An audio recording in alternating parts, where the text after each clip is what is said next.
అన్నమయ్య జిల్లా కేవీపల్లిలో ఎస్ఐ తమను కొట్టాడని కొందరు ఆరోపిస్తున్నారు. గణేష్ నిమజ్జనాల వేడుకల్లో ఇరు వర్గాల మధ్య ఘర్షణ జరిగిందని సమాచారం రావడంతో అక్కడికి పోలీసులు చేరుకున్నారు.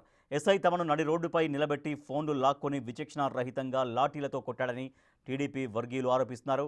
ఈ విషయాన్ని స్థానిక ఎమ్మెల్యే దృష్టికి తీసుకెళ్లినా న్యాయం జరగలేదన్నారు. మహిళల్ని దుర్భాషలాడారని ఆవేదన వ్యక్తం చేస్తున్నారు.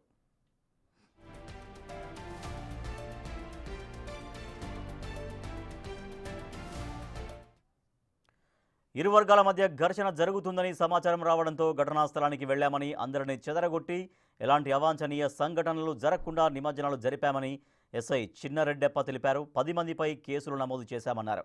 ఇందులో పార్టీల ప్రమేయం లేదని స్పష్టం చేశారు.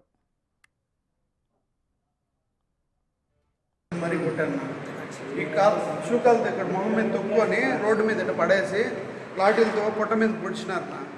ఎవరినా అన్న కేవీపల్లి ఎస్ఐ సార్ గారు, చిన్నారెడ్డి గారు, ఇంకా అతనితో కూడా కానిస్టేబుల్ కూడా ఒక 7-8 మంది ఉన్నారు.